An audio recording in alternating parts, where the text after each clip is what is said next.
over with you, and then we will turn it over to Amanda. And she has a great speaker tonight who's with us, Kristin Kennedy. But let's get through these little things first.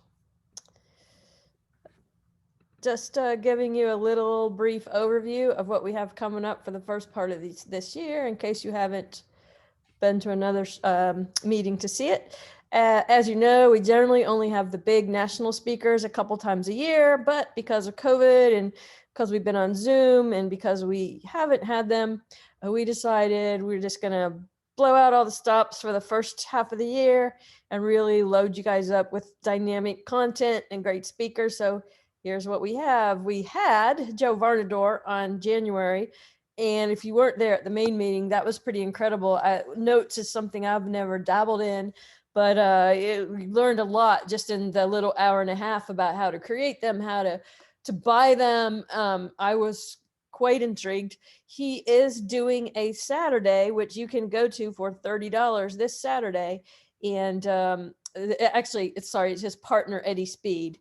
And that's a 9 to 3 class. And I'm sure that's just going to have more information than I would know what to do with. But very, very interesting topic for diversifying your portfolio. In February, we're going to have Marco Kozlowski. If you haven't seen this dude, you definitely need to see him. He's like a little whirling dervish, Tasmanian devil, blah, blah, blah, high energy. But bottom line, he teaches you how to do multifamily, which all of you are probably interested in since you're here tonight.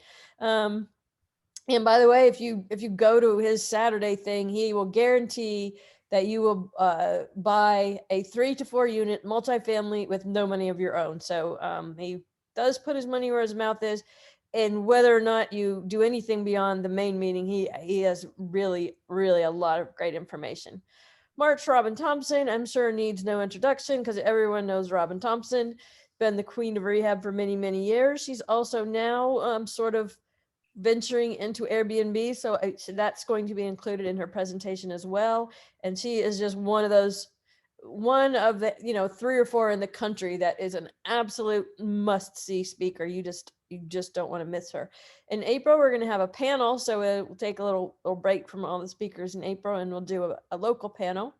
In May, the other the main must-see speaker of all must-see speakers, of course, Vina Jones-Cox. And by the way, Vina also has a Saturday. As you know, we do those little once or twice a month Saturday presentations, which are virtual, that we do in conjunction with our fellow about 20 other RIAs across the country. This weekend is Vina, and on that's 47 for members, 97 for non-members. And here's the thing about those. For example, if you wanted to go to the notes class, you could still sign up for that class because whether or not you show up on the Zoom, you get the content, you get the recording, and you get the material. So for those who are building their forms library or their video library, that's great. But we are looking very forward to having Vina in May. She's also going to go to our Charlotte meeting for us.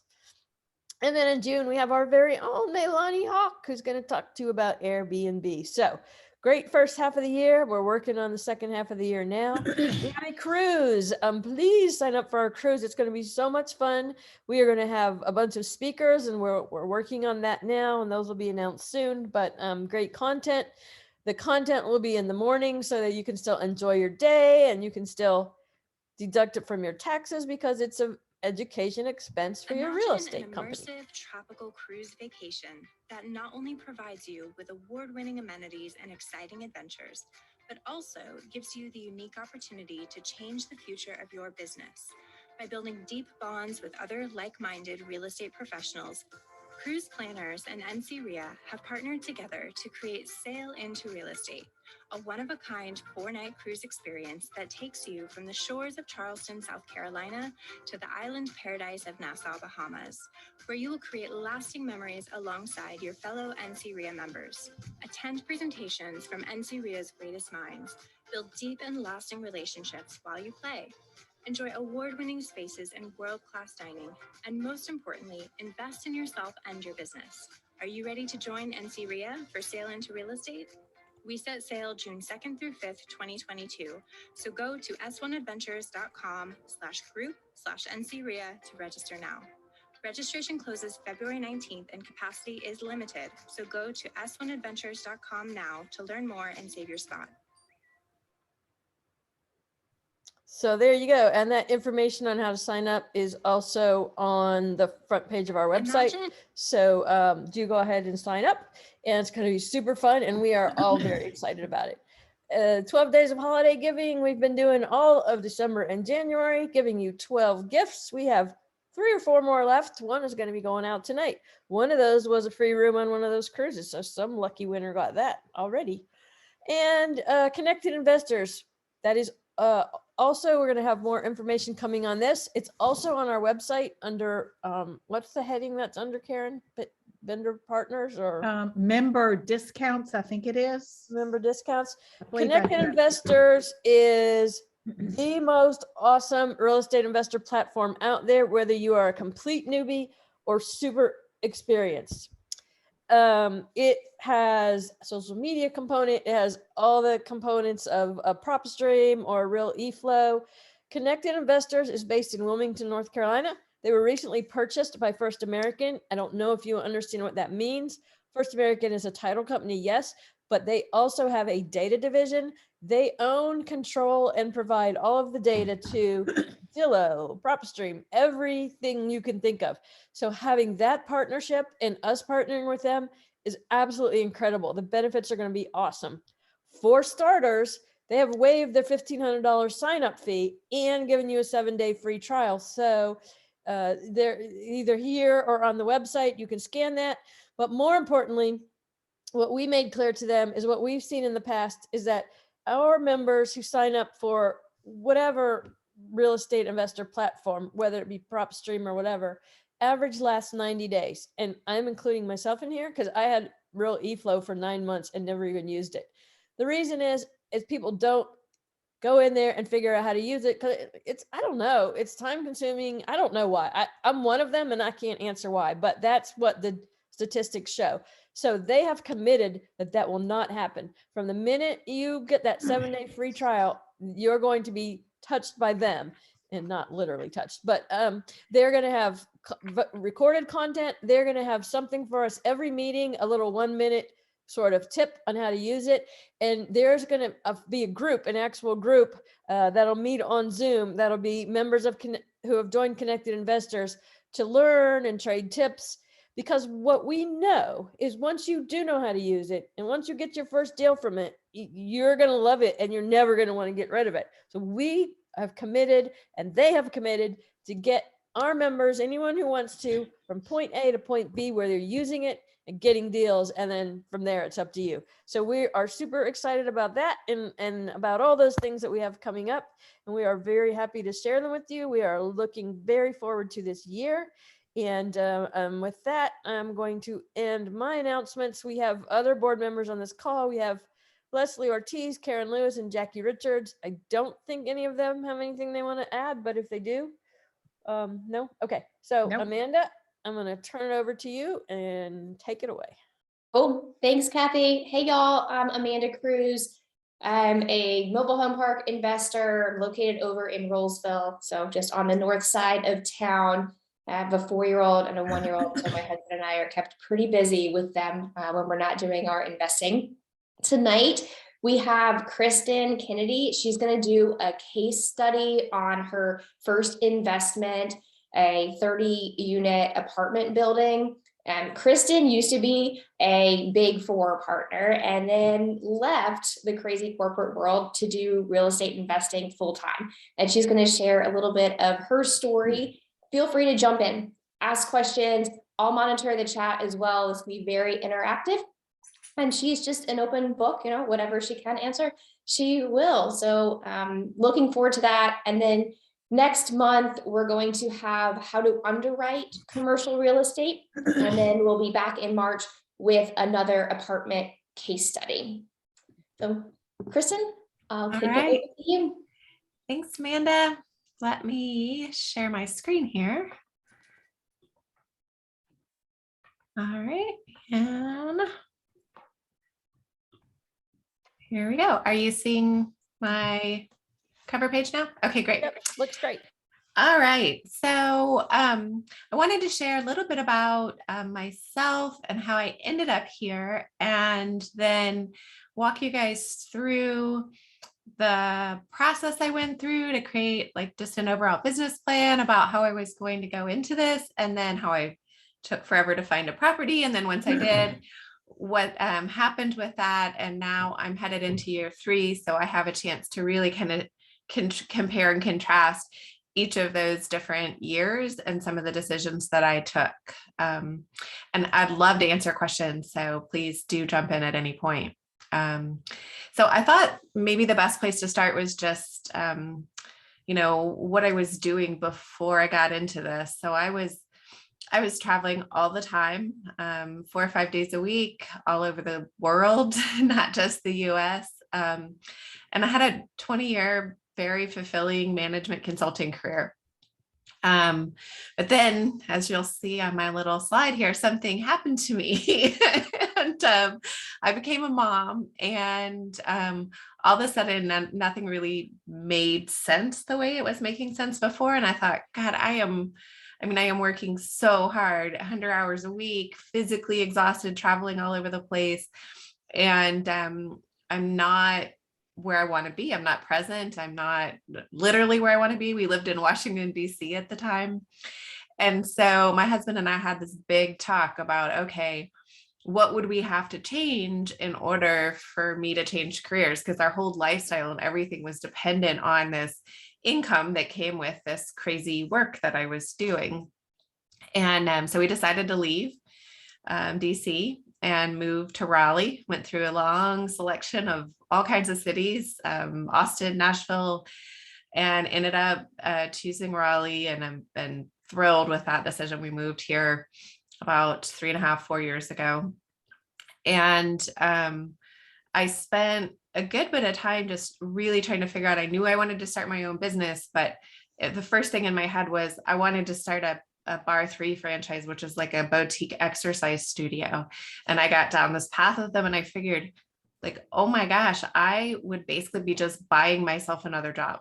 So great, great business. Franchises are, very good for some people. But at the end of the day, I just traded kind of like one hustle for a different hustle that didn't allow me this flexibility and this life that I wanted to have now that I was a mom, but also just, I had no hobbies for 20 years. I just worked. And so I came across Tom Wheelwright's book, which I think many of you are probably familiar with, A Tax-Free Wealth. And he described a lot of different business models and just had a way of putting into context how the government was incenting different industries to do things that benefited our citizens and therefore created tax benefits. And real estate was one of the different categories he talked about. And I thought, for sure, this can't be true. So I continued to do more research, and I engaged Tom's firm to do a strategy with me and get really granular. Here's what I have in my retirement accounts, here are my goals. What could we scenario this out, and what could a well strategy be that let me accomplish my goals but gave me that flexibility I was looking for? And so we went through that all, and that I probably spent close to a year on the strategy, and I'm lucky that I was able to do that with my husband kind of taking the front seat for us financially.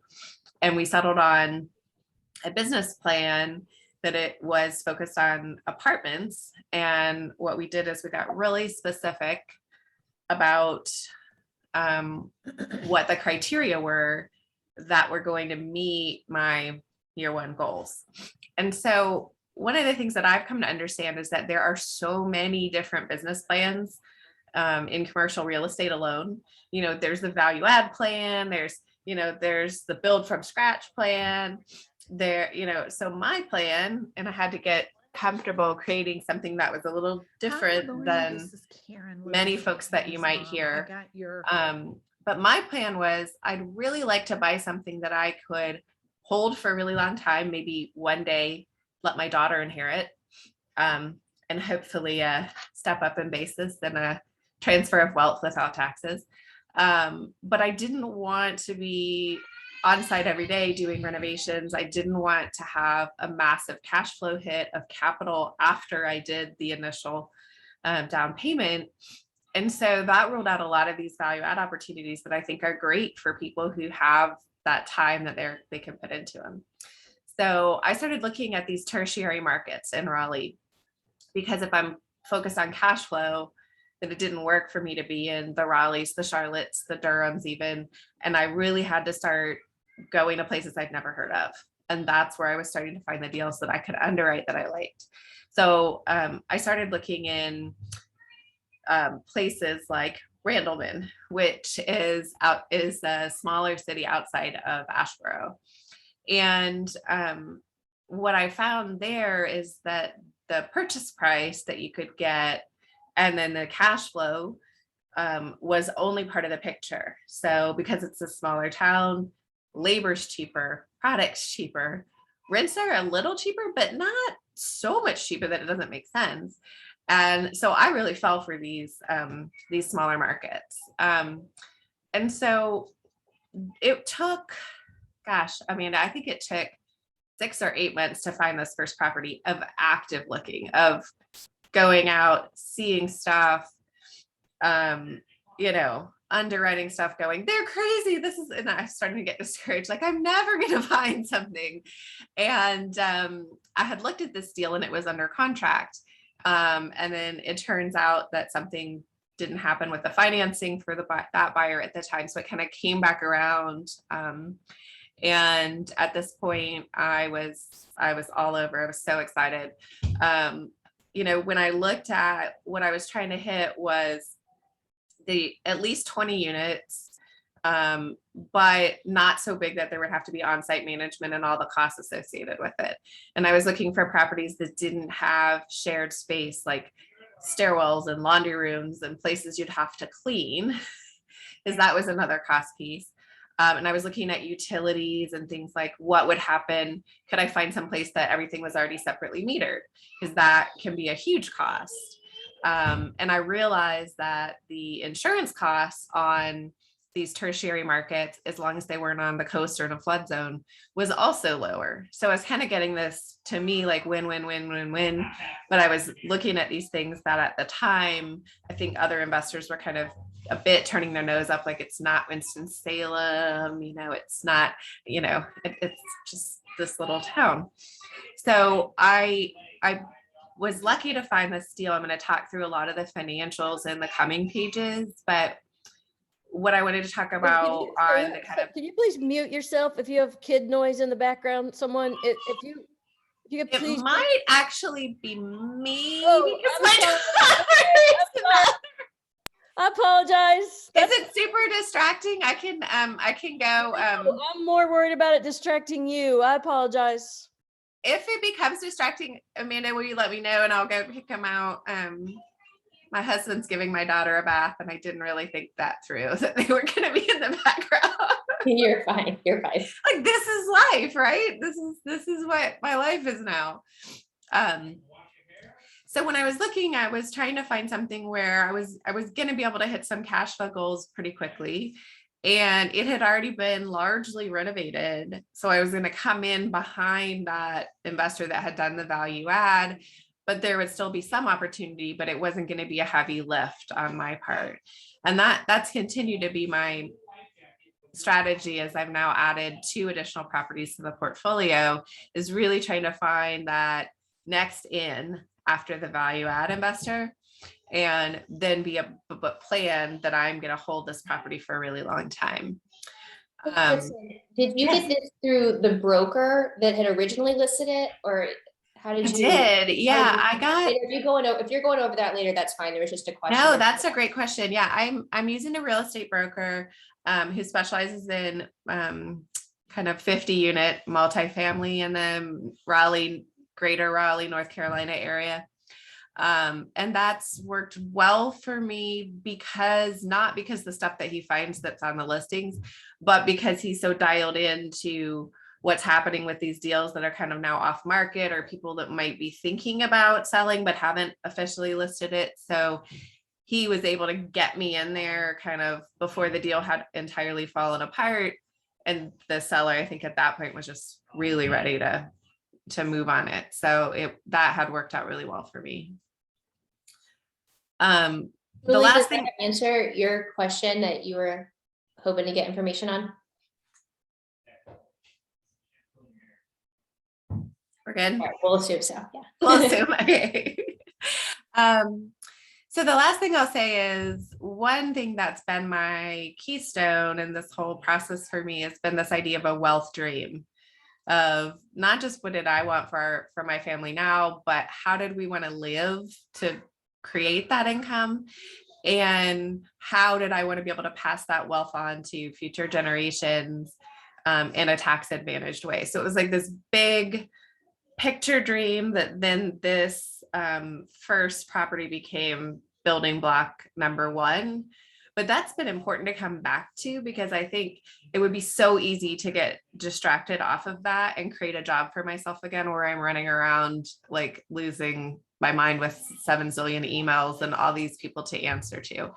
So trying to stay focused on, it wasn't just about make as much money as possible, but it was about have the life that I've always wanted to have, but didn't ever really think that we could have.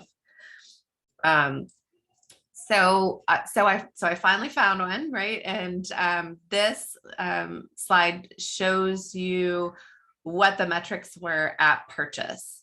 So I bought 32 units for $1.5 million. I had to put 30% down. I was inexperienced and the bank kind of knew it, but good news is I've since refinanced. And I managed to get it for $49 a door, which now seems absolutely crazy. But at the time that, at the beginning of 2020, that seemed, like for Randleman, that was maybe a lot, And so when I did my underwriting approach, as I kind of showed you on the prior page, I did a 10-year view, and I was looking at these numbers, and a couple of things really jumped out to me. One was the rents were really, really low. It's half 1 bedroom, 1 bath, half 2 bedroom, 2 baths. So there's 4 buildings, and the average rent was 502.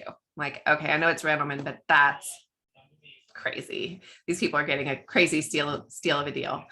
And the operating expenses were, I don't know, this shows it entirely. I thought there were several things that I could do more efficiently. And the management company sucked. They were so bad. So I knew I was going to have to change the management company going in the door, because I just couldn't get a straight answer from the existing one about any question I had. So I had no confidence in them. And I'm lucky that I did change management companies, because in the process of interviewing different management companies, I actually checked references, and through the references I met Gerard, who I think is one of your upcoming speakers, and Gerard introduced me to Amanda.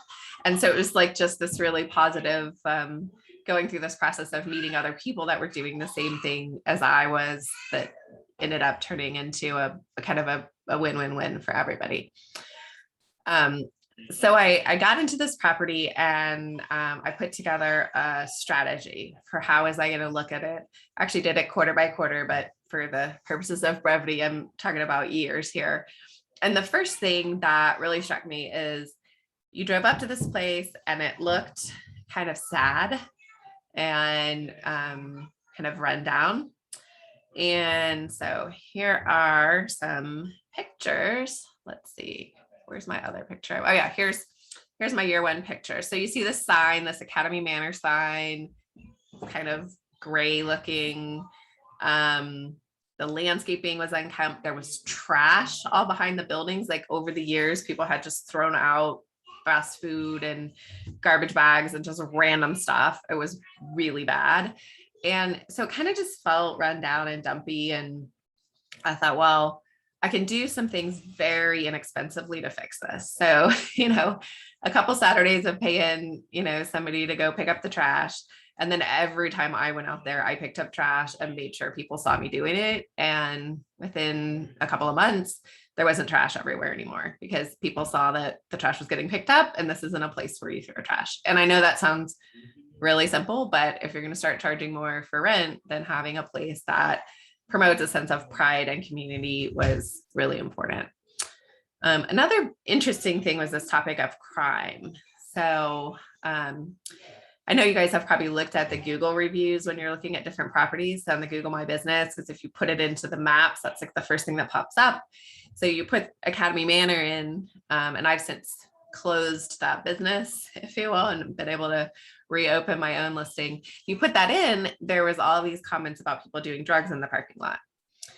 So that was off-putting. And I think it was a problem for some of the banks that were looking. I think that was maybe related to what happened with the prior attempt at buying. I'm not for sure. And so I went and I met with the police department in Randleman. And I just said, can you do a public, like, can you pull all the records for this property and tell me what's going on there? Like, do we have a crime problem or what is this? And so they pulled a bunch of stuff and there wasn't really anything going on that was other than like an Amazon package went missing. So I said, okay, well, what is really going on? And we finally figured out there was one resident whose kids were coming on the property and doing drug deals. So we had to evict them for that. And, you know, that was the whole process, but we did it quickly, right after I bought it. And it sent a message, and then I went in and changed the, marked permanently closed the old Google listing, created the new My Business listing for my newly rebranded Union Gardens, and kind of effectively washed that away. So when you put the street address in to get there on maps, you're not getting, all this several years old messaging. So that was a big part of year one, is just make this a place that people, smile when they pull into, instead of just kind of this somewhat adequate but sad place with trash everywhere and peeling paint and bad Google reviews, if you will. So I'll pause there just for a second to see if there are any questions about the first year before I move past that. So far, so good. Can you comment on what the timeline was when you got the property manager involved? Were they involved with your underwriting, or did you get them involved after you purchased the property? Now that's a great question. In this case, because I was changing them, and so just a little bit more. So what had happened with the existing property manager, when I looked at all the 3-year financials, I thought that when they had brought that property manager on, the maintenance costs went through the roof. And so I went back and asked for the general ledger of all the maintenance things so I could try to understand like what had happened. And that took some time when I was in due diligence, and they didn't do a very good job of explaining it to me. And I finally thought, well, they're just padding the books or something, because I don't understand how they could have, spent what they spent. So then I started interviewing the new companies, and I think I'm not exactly sure. Like, I think it came together kind of right at the last minute of bringing on the new property manager. So they weren't, in this case, they weren't involved in the search process, but I've since built a really good relationship with that property manager. They manage another of my properties that I have now in Greensboro. And when I went through that second property search, once I had an idea that I was serious about the property, I actually brought the property manager out with me instead of doing a property condition assessment. So I just felt like what I paid for that the first time was worth nothing. So I had the property manager come out, walk the property with me, and he nailed all the stuff that we were going to need to address. In fact, nailed the environmental issue as well before the environmental report, which we had to do, came out.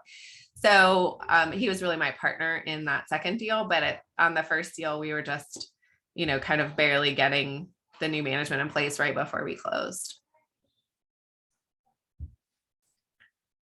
Okay, so year one results. So my goal was to generate a good cash flow But year one, honestly, was rough on that front because there was a decent amount of deferred maintenance. I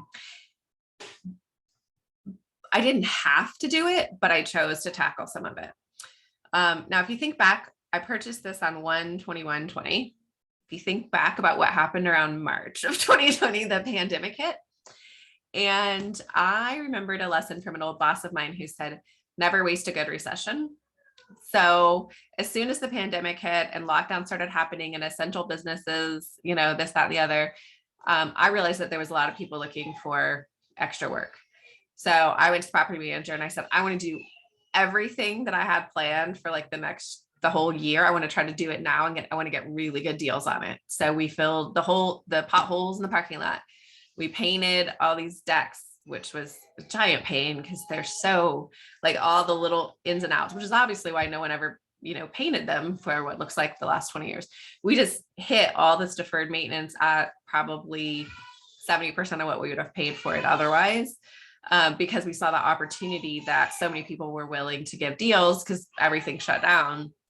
So we just went ahead with it. And that actually turned out to be a good decision because then when we started to raise rents, people could say, well, the doors the doors are all the same color now and the paint's not peeling anymore and it looks nice. There's no trash. Okay. Yeah, I guess I understand that you're raising my rent, even though I've lived here forever, what have you. So my cash flow wasn't what I'd have loved it to be year one, but what I was doing was pushing the rent. So the revenue growth was 18%. So that was kind of the takeaway for that year one, is I was able to prove through making those improvements that we could push the rents. And I was really pushing them hard on the new make readies. So that kind of gave us a sense of what the market could bear. And Can I ask a question? Sure, please. I know you said you've done 2 additional deals. Is it important to do some improvements to justify the rent increase that you're going to ask? Does that make the process go a little smoother? Not necessarily. That's a great question. In this particular property, I felt it was because if I had only done the trash cleanup and the signs, I think that would have been a huge difference. The third property I have in Albemarle on my plan of buying right after someone did the renovations, that property I'm doing nothing to, but I gave everybody that was on month-to-month leases a $50 increase and anybody who was signing a new year a $100 increase because it was so far out of market. And we haven't had any move outs. Everybody took the increases because I think they understood, hey, it's a new owner, you pay a lot for the property. Plus they would look and they couldn't find somewhere else. They realized what a good deal they were still getting, even with the $100 increase or $50 increase. So I don't think that's a hard and fast. I think every situation is a little different. But in my mind, I was trying to think, and I never tell the tenants who I am because I'm out there by myself all the time.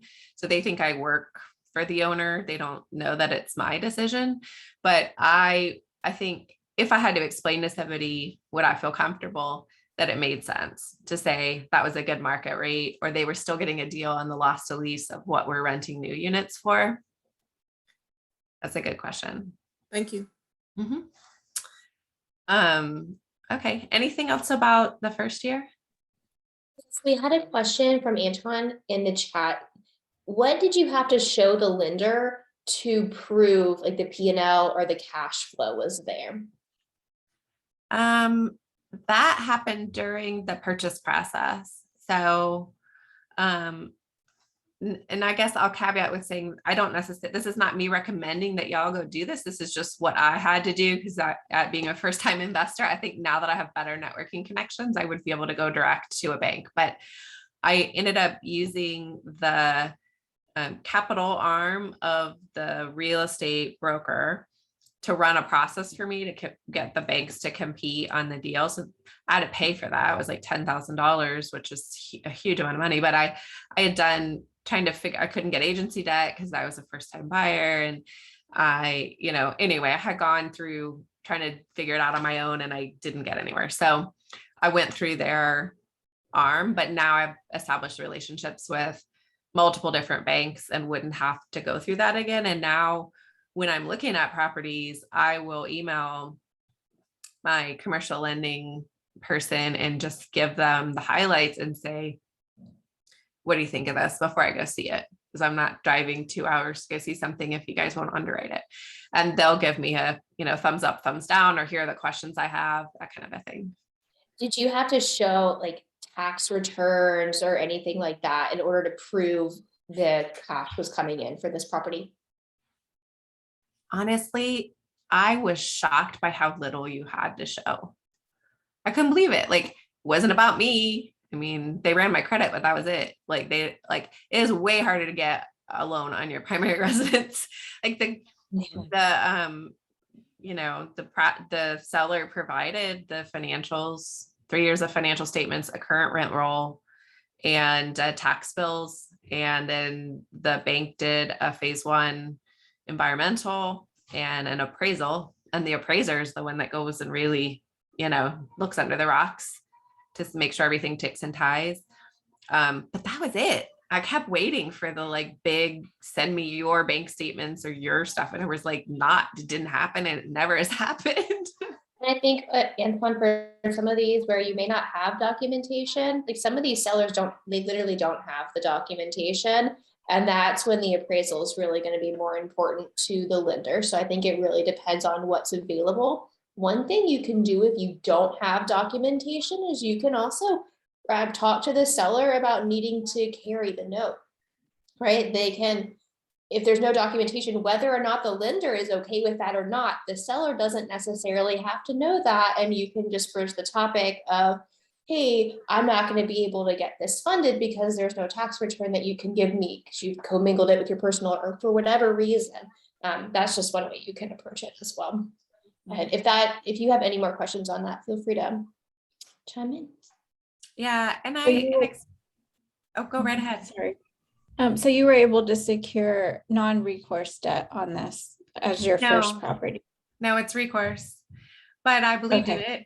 I mean, I cashed out my retirement to get the capital, so I was all in. And I was really looking at the coverage.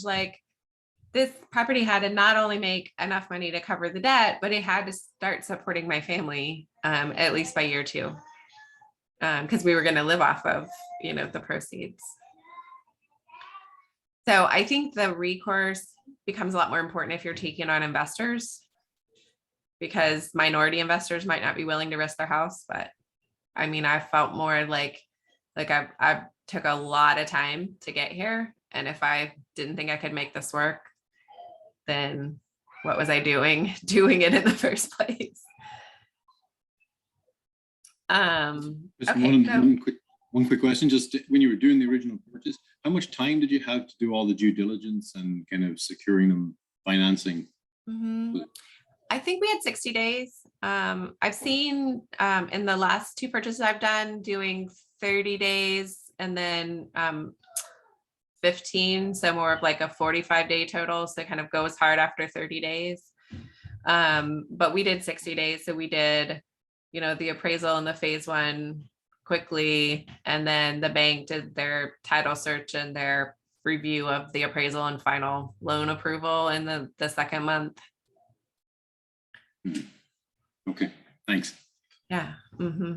I mean, I've definitely lost a couple opportunities to all cash buyers, but I mean, that's not me. So I can't compete like that.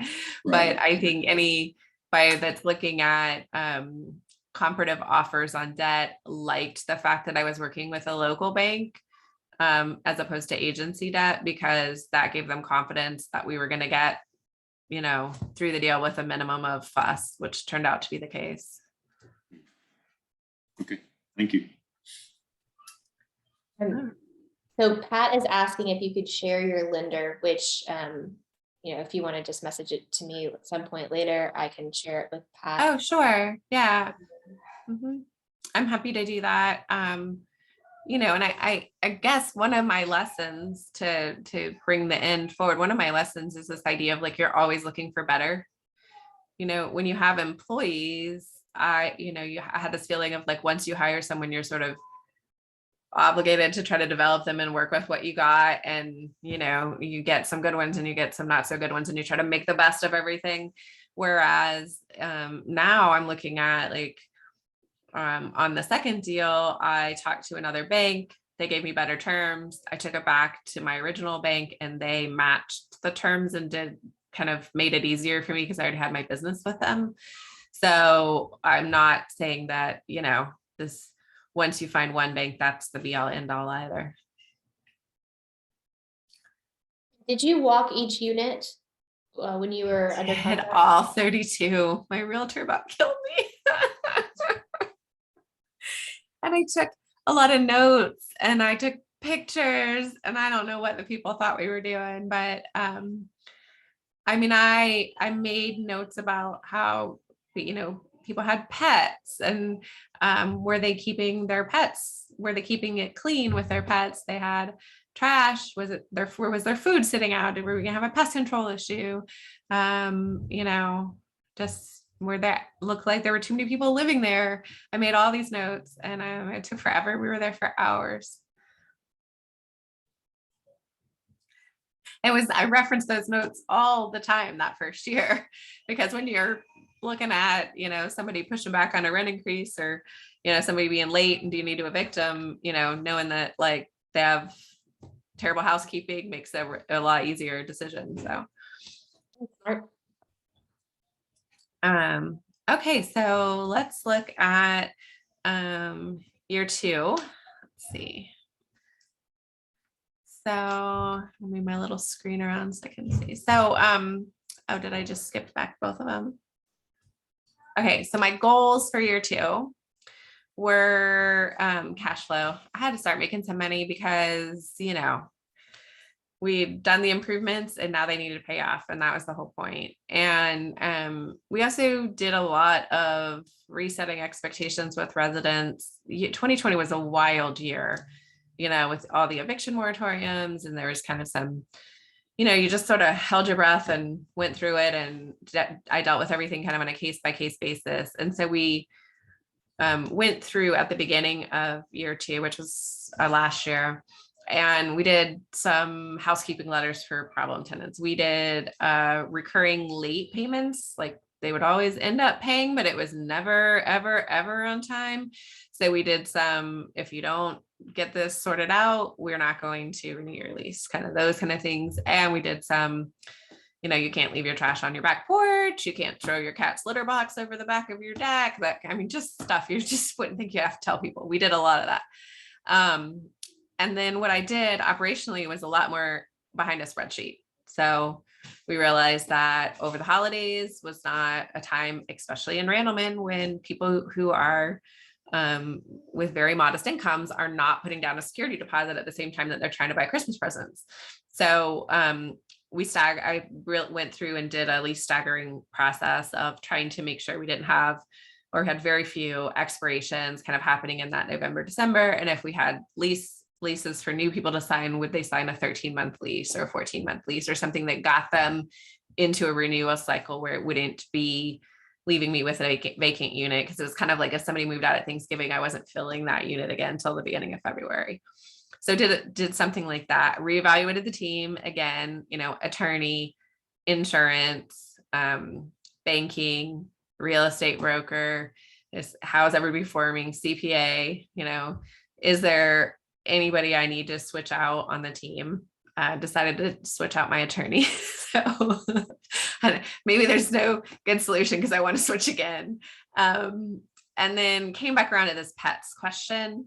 And I will say, for anybody who buys a place that doesn't have pets, don't start. But if you're stuck with it, you might as well make the most of it. So that had been a big thing of the prior owner, who had actually lived on the property when he did his renovations, and everybody had everything: cats, dogs, birds, hamsters. I don't even know. It was like a farm. And I said, well, you know what? It already is. So let's embrace it. We're not going to put any more carpet in. We're going to charge a lot more for pets. We're going to charge pet rent. We're going to charge a pet fee. We're going to be real strict if people aren't keeping up with their pets, but we're actually going to promote this as a pet friendly community. And I stay full nearly all the time because of that, because people can't find a place that they can have the pets they want to have, especially at that price point.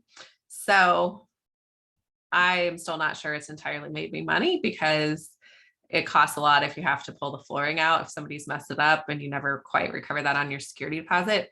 But my mentality here was, look, we're in too deep to switch it all back out the other way. So let's at least get the lift out of it on the revenue side and on the branding side, and, you know, make it a place. And I have a lot of seniors. I have a lot of people living alone in the 1 bedrooms. So having a pet, I think, is been important for them. So how did year 2 turn out? So year 2 here, these are results. So made a heck of a lot more money. So that was good. If you look at my cash flow from operations, it really took off, because I really didn't have that expense side in the way I'd had that first year. And now I had pushed the rent. So the revenue had gone up again. So if you look at the revenue, it went up another 15% on top of the 18% of the first year. So now was looking at 218,000 top line, and, you know, tight 35% OPEX ratio. So that got my NOI up to 133K. And probably the most shocking and exciting part about this whole thing, the whole time, ever since I read Tom Wheelwright's book, did my plan, did my wealth dream, did my tax strategy, cashed out money out of my retirement, I thought, surely it's going to come tax time and this actually isn't going to work. But it did. So I did the cost segregation study, which, you know, you have to hire somebody to do that. And the result they came up with, this 134,000 was my actual realized benefit. So that's 22%, which was my effective tax rate that year, of that cost segregation result. So that was I considered that mentally, like, I made $134,000 off of this whole thing in real hard cash. Like, that's money I didn't give to the government. And so, you know, money I didn't have to pay on that retirement cash out. So that was huge. And that was kind of where it like started to click together to me. And I thought, okay, it was really, really hard to make an apples to apples comparison with a W-2 job and commercial real estate, because you get this big salary, or, you know, you pay all these taxes on it, and you work 1 million hours. So you're kind of tax affected per hour rate is really low, but it feels good because the top line's big. But on real estate, it's kind of weird, because you're getting, you know, you're getting some cash flow, not as much as you were, and then you're getting these tax benefits, which are real, but you can't tell somebody like, I make X dollars in tax benefits. Like, nobody gets that except maybe y'all. And then you're getting the natural appreciation of the property, the value you create yourself by driving revenue up and cost down, creating value for the residents. And then, you know, you're getting the cash flow and your principal payments, right? So you put all that together, and you're looking at, you know, a pretty nice picture, but really hard mentally to equate it. Like, how am I doing? Does this feel quite the same? So that's a question I'm still struggling with, or still thinking about, because I haven't ever really figured out how to compare, say, like, have I achieved replacement fully of that income? So average rent now up to $600 a month.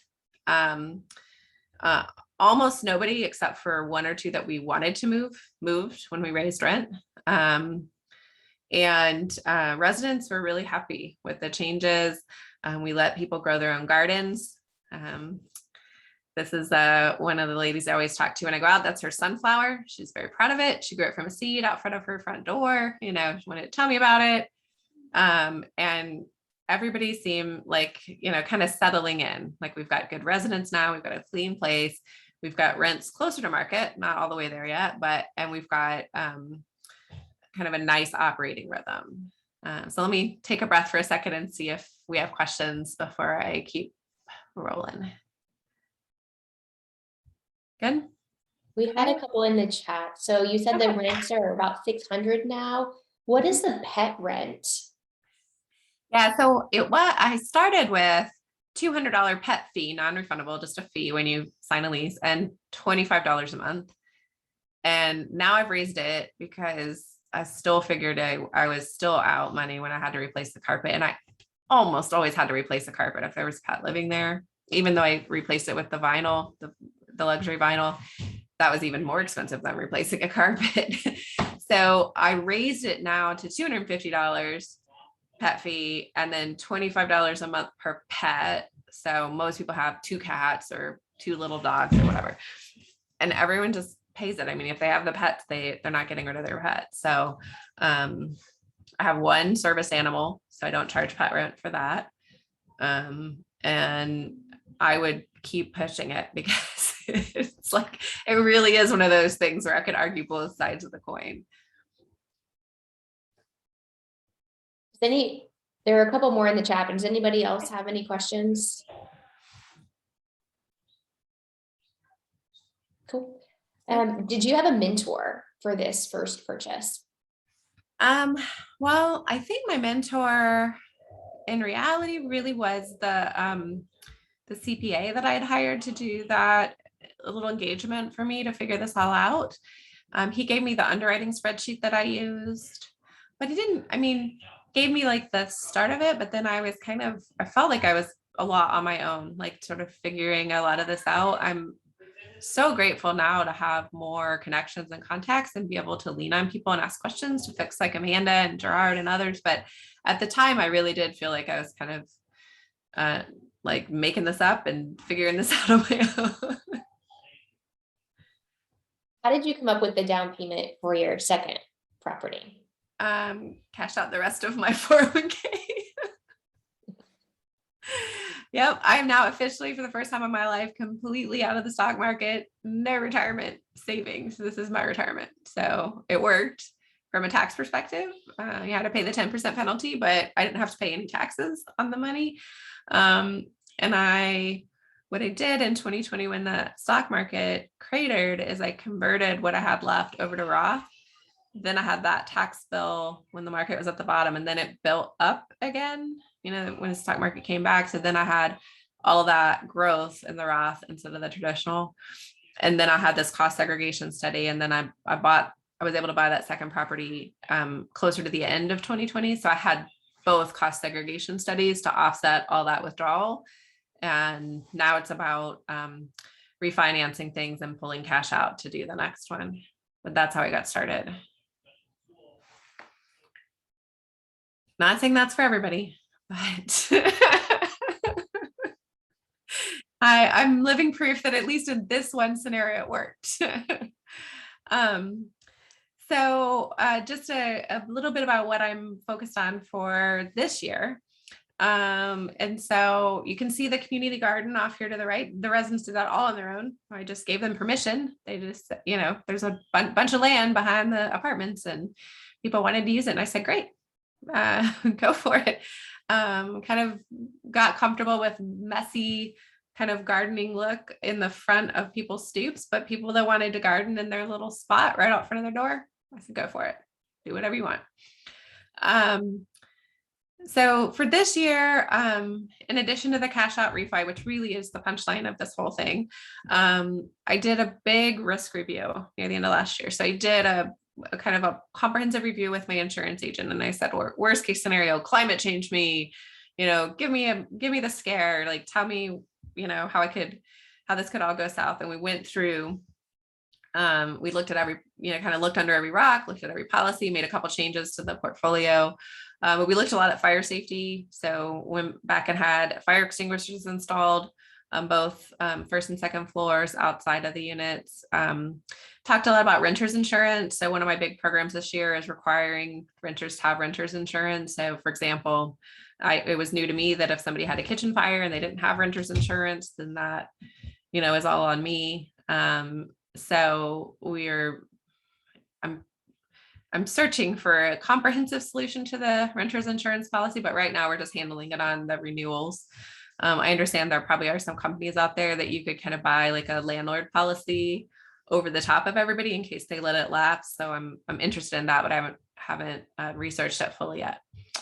And then I took out a home equity line of credit for insurance reserves because I figured out in my Albemarle property, I had 11 buildings. It was just like lots of little buildings, but the insurance deductible was $10,000 per building. So the whole thing went away. I was 110,000 out on cash before the insurance would even kick in. So just kind of going through that and thinking like, gosh, I never would have thought that 11 buildings was worse than having like 2 buildings with lots of units in it, but that's just the way the insurance was. So just kind of going through that and getting these things put in place, hopefully nothing terrible ever happens, but if it does, would have a plan for that rather than, trying to go through the HELOC process, which took forever because you're a real estate investor and they can't understand how you make your money.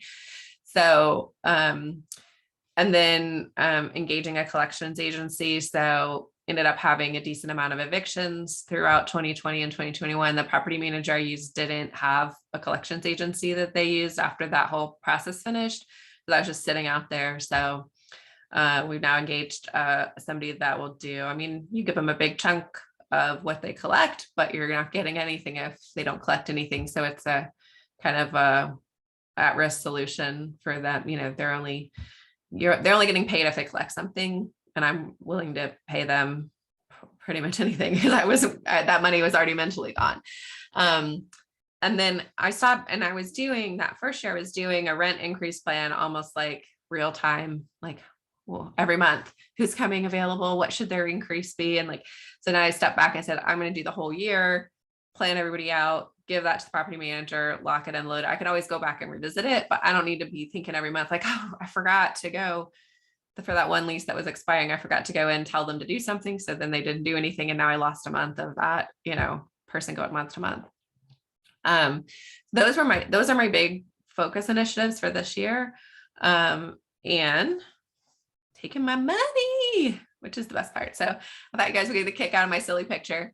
But this is what I mean by life. So, here's my family out on High Rock Lake, out near Charlotte this summer with my little girl, just living it up, working. And we named our boat Working Remote. So it's kind of funny. But I just last week closed on the cash out refi for this property and was able to get $457,000 out of it, which I was thrilled with. I think Amanda and I talked about it and she's like, you could have gotten more. Because I think the appraiser took a very conservative approach. He used a 7.5 cap rate for the valuation, which came in right at $2,050,000. So who's buying things at 7.5 cap rate with nowhere in North Carolina are you? If you could find that, you take that deal all day long. So we could argue that, but I was happy to get the money out and be able to start putting it to work to look for another property. And really pleased as I kind of stepped back and looked at this bottom line on here, which is my equity multiple, kind of a cumulative view, kind of very slow start the first year, 1.64 the next year, and then, 2.09 when you pull in the cash out refi. And that's the combination of the real tax benefits, the equity I extracted, and the cash flow from operations after debt and reserves and capital improvements. So, step back and think about that. And, I don't think I've ever invested in the stock market and gotten a 200% return in, 2 years and a few months. But I'm really pleased with this. And I am planning on holding on to this property for quite some time. I think we'll just wait another couple years and do another cash out refi. That's my plan.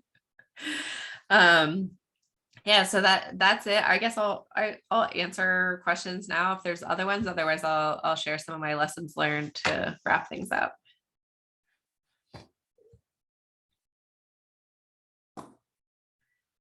Okay, so I'm actively searching for my next property. I'm finding it incredibly difficult, like really, really challenging. And I keep telling myself to be patient, and that is not a trait that I am very strong on. So I am impatient, but I'm, I know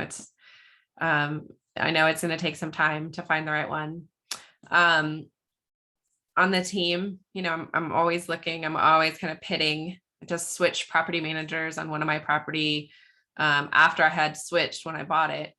So like within 4 months, changing property managers, I was really worried about how that was going to go for the residents, but they were actually thrilled because they were as frustrated with the property manager as I was.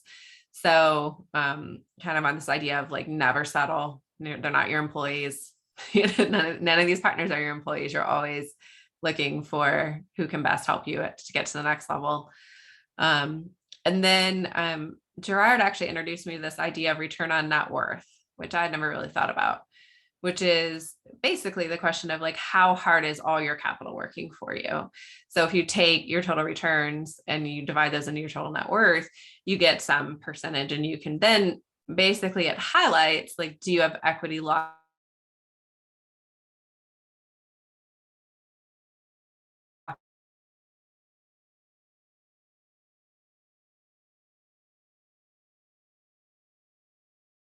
No, I put 30% down. I don't have to do it anymore. Plus the property appreciated because of the work I did and the natural market appreciation. So I need that capital back out. It's not working as hard as it could be for me. So that was a big kind of deep thought for me. So you really kind of I kept getting layers of it. Like, okay, well then how hard is that how hard is my cash working across the 3 properties? Like how much should that be the decision factor on if I sell, refinance, what my strategy is for that asset? That was a big concept for me. And then finally, just this idea of the balcony versus the dance floor. So if you kind of think of, most of the year, I'm heads down in Excel, I'm out at the property picking up trash, I'm talking with the property manager about who's late on rent, I'm like I'm on the dance floor, I'm doing stuff, and I needed time, periodically to step back and kind of look up, get on the balcony, look down, and just kind of see the big picture, see patterns, create a new plan, kind of look at what my goals had been for that year and set new goals, this risk review idea, the fire safety, things like that wouldn't necessarily have come up if I'm just always in the day-to-day action, et cetera. So I'll close with just asking, as y'all think about it, what is your wealth dream, and how, I have nothing to sell here. I only am here for knowledge sharing and networking for like-minded people. So, as you think about what you want to do, if there's something that I might be able to help you with just from an idea sharing, just because folks like Amanda have been so helpful to me. I put my LinkedIn and my email on this page here. Don't try to sell me anything. I won't buy it, but I'm happy to help. I like to help. Oh, wait, unless it's a property. But thanks, Amanda, so much for this opportunity. It was really fun to have a chance to think about this. Yeah, thank you, Kristin. This was awesome.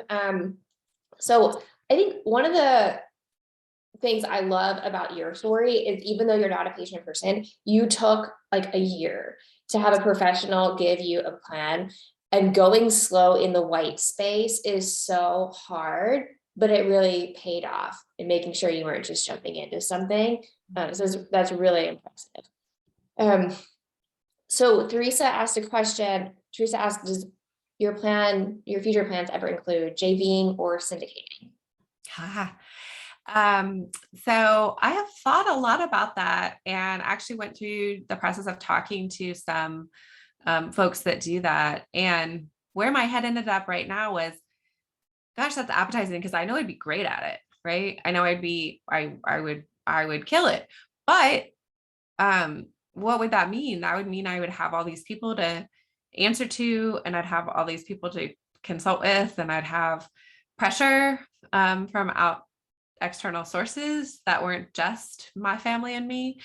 And so the conclusion I came to is, for where I'm in my life right now, and with my little daughter who's just 4 years old now, not even in kindergarten, I don't need that. I don't need that for me, because it is a lot of responsibility, and I'm trying to create a life where I, don't have a boss, don't have employees, and I own my time. I own my own time. I don't have to answer to people, and I have good management teams in place for the day-to-day, so I can be more strategic. So that's where I ended up, but I really kind of went on a line of inquiry thinking like, maybe that's what I should be doing next. So I can just get bigger and get bigger, and make more money. And while that would be nice, I think for me right now, that trade-off would make it not worth it. But I'm still learning, right? So that's just the answer for right now. That might be a very different answer in a year or two, or when Kate's a little bigger. What other questions do y'all have?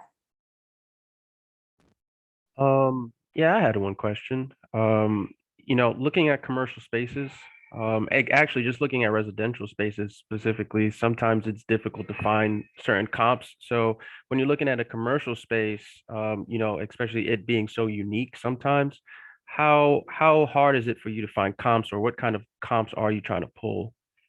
That's a really good point. It is really challenging. If you think back about my profile, which is these tiny little markets no one's ever heard of. So my property in Albemarle is the only market rate apartment in Albemarle. So there's a few other apartments that are housing authority projects. So what's a comp in Albemarle? There isn't one. So then what are you going to do? Go to Kannapolis? That's a completely different market. So I ended up focusing a lot more on the income statement of the property. And what I would do is just start with a rent roll, figure out, knowing I've been running my properties about 5% vacancy. So take that rent roll as it is, not as they wish it would be. They think they can get market rent or whatever, just as it is. And then ask myself, is there any extraordinary expenses? Like, is it in a flood zone? Is insurance really high because it's near the coast? Like some things I looked at were near the coast and insurance was like double.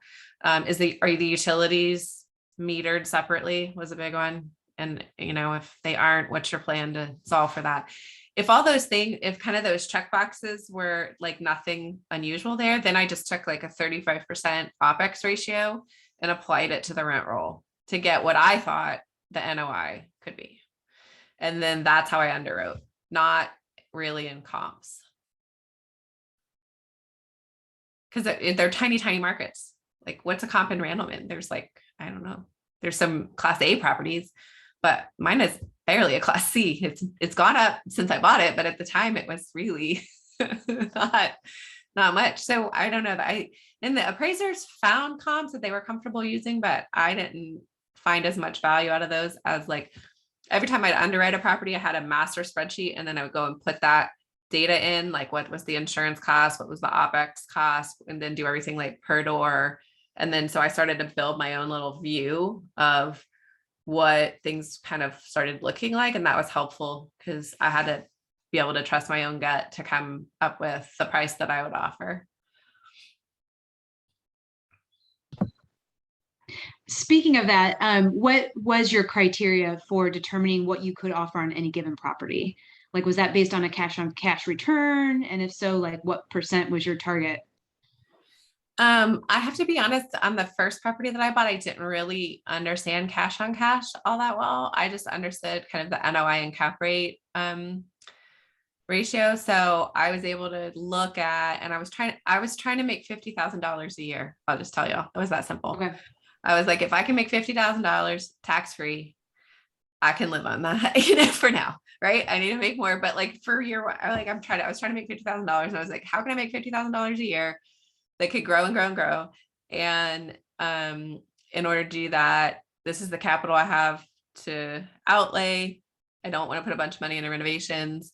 So I was kind of like moving those factors back and forth and then saying, okay, I think I was using a 7% cap rate at the time. Now cap rates have just gone insane. So I've been underwriting with 6%, which I want to throw up just even saying that, but I'm seeing things that are even lower than that. So I was just taking the rent roll, trying to get down to an NOI, compare what I thought I could do against what they were doing, and then divide that NOI by the 6.5 or 7% and come out with a price. And you've done that for the second and third properties you bought as well? Mm-hmm. Yeah. Thank you. Yeah, that's the spreadsheet that I showed on that first slide up here. There's a couple tabs on it. That was the spreadsheet. So this was what I underwrote. Got it. Thank you. Mm-hmm. How do you find the market cap rates, Kristen? I get some information from my realtor, but I'm very suspicious of it. I talk to the bank because they can pull the CoStar reports. And then I talk to other investors, and I have to be honest with y'all, like I have a hard time understanding cap rates sometimes because they're so all over the place. Like I don't understand how people are making money buying these properties for 4% cap rates, but they are, right? But that's not my business plan. I'm not trying to hold something and have no cash flow and then make a bunch of money 5 years from now. My business plan is I need to make cash flow to live off of, to buy groceries, to feed my family, to pay my mortgage, that kind of thing. So I couldn't, I can't justify some of the investments that I think other people are very comfortable justifying because they don't have the same investment criteria as I did. Listings are also a really good place to get a feel for what stuff is going for, knowing that the cap rate, one that's advertised on broker sites, is probably not accurate. Right, because it's probably based on pro forma, but that's a good place to kind of ground where it should be. And obviously it's going to depend on the asset class, right? Like right. Small apartments are going to be different than large apartments, or very different than mobile home parks. But starting to look at just the listing sites and getting used to seeing what they're coming on for is a good place to sort of just get a grounding. Yeah, that's a good point. The first time Amanda explained her business to me, I was like, what? You got 12% cap rates? Your tenants can't move because they own their house? I was like, this is amazing, girl, you're a genius. And the big thing There are too is 12 that caps right now. your broker should be able to help you out with that cap rate too, and help you understand and be able to run those reports and those kind of things too. And you should be able to count on your broker. If you are seeing that your broker's not giving you the right cap rates, not giving you the right information, then you need to do what Kristin did and find somebody else. And so your broker, you should be able to trust. Every other broker that just lists stuff up, right?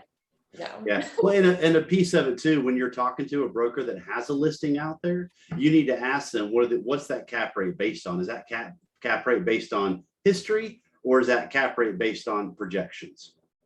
And make sure that cap rate that they are talking about is based on history, because they're not selling future, they're selling the past, right? And so that's what you need to make in your investment. Great point, Pat.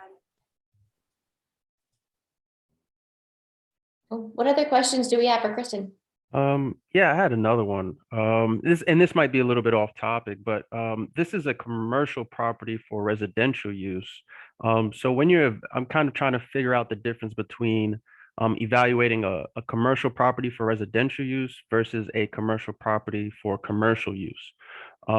Because, everybody needs a place to live, but when you're looking for a commercial spot, and to lease it out for commercial use, I'm not quite sure how you would evaluate the potential of that commercial space, instead. Is there a difference? Are you saying lease it to commercial tenants? You mean like where commercial businesses are your tenants? Yeah, like a business. Yeah. Like an office space? Like an office space, storefronts, not residential for people to be, living in. Yeah, that's the one thing I learned from Tom's book for me was to specialize. So I spent all my time and money learning about multifamily specific to North Carolina, specific to approximately 50 units in tiny markets. I couldn't tell you the first thing about office space, but I'm sure there's people here that could. I was just trying to scroll for Richard to see if he's on. He's not on today. Is anybody here like retail, more office space, specialty? Yeah, so I do. So I'm a Century 21 commercial broker. And the big thing, like trying to do your evaluation of the retail space, like what you're talking about, that commercial retail space or commercial office space or whatever it is, it's going to be pretty much the exact same scenario that Kristin just went through. Is that what's the cost of the property? What's the rent roll that you have coming in? What are your expenses? And then coming up with that cap rate is a good way to start out with. You know, you got two things there, making sure you got your cap rate, and then making sure, like Kristen's goal was make $50,000 a year. Well, she may be able to sacrifice some cap rate by just hitting that goal of that $50,000 a year, seeing the opportunity for improvement, doing the fix up, doing the cleaning up pieces of it. And then now at her, I think I figured it up, like her cap rate right now, she could sell it for 2.3 and still be at, you know, a 6.5 cap rate. So, you know, the future opportunity is kind of where is what you're looking at is when you're buying it, you know. Okay. So going through those same scenarios, asking that broker, can you send me the rent rolls? Can you send me the expenses on the property? Those kind of pieces of it, and do that evaluation, whether your drive is a cap rate or your drive is a cash flow at the end of the day. Okay, thank you. Yep, sure. Yeah, and if you have questions, Antonio, are you here in Raleigh? Yep. Okay, yeah, if you have questions, feel free to reach out. I'll drop my information in. And just because I'm not selling anything, Kristin, right? I'm just saying, if you do have questions, please, by all means, always reach out and ask them. I love talking about this stuff. MBA, been in business back and forth, bought and sold many businesses. I love this kind of stuff. I love talking about it. I love digging deep into the weeds in this stuff too. So yeah, I'm very, very happy to help and answer questions and that kind of stuff as well. Yeah, I most definitely. No, I most definitely will take you up on that. I've been seeing a lot of commercial spaces that, you know, I've just bought my first rental property, and, you know, I've been seeing these commercial spaces come through, and by no means am I ready for 32 doors, but I'm looking at, you know, commercial space and, you know, starting with that one there. So very interested. Yeah. Good for you. And you may be ready for 32. You don't know. It's actually not, it's not 32 times harder than one. I'll tell you that. It's definitely easier with scale. And Pat, thank you for jumping in. We'll have to have you come later in the year. I don't know, we'll see. And that's what I was going to say. I was just thinking the same thing. So Absolutely. No good deed goes unpunished, Pat. I know, that's exactly right. Exactly right. This has been really great. Any other last questions for Kristin? I will say another space in the market that I know Kristin really has been focusing on, the residential multifamily. The industrial space right now is really, it's an amazing space to get into, because you can buy industrial properties really cheap right now. And the plus about it is the rent is cheap, right? So a lot of people are looking to be able to rent industrial space, because they're moving out of these very expensive buildings, out of these expensive rents that they've been paying, and moving into these, they could even be $3 or $4 a square foot in the industrial space. So something else just to take a look at if you're starting to dip into the commercial world and start to dip into, where do I invest? How do I invest? Something to take a peek at, you know, and there's a lot of industrial space out there that has opportunity too.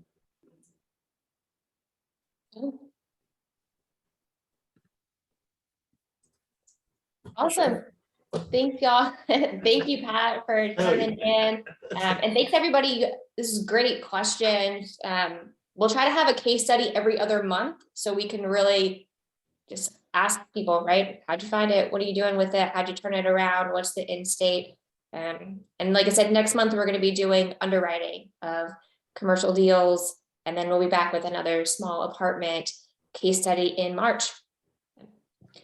Thanks, y'all. Thank you, Kristin. Have a good night. Kristin, thank you so much for sharing your experiences. That was awesome.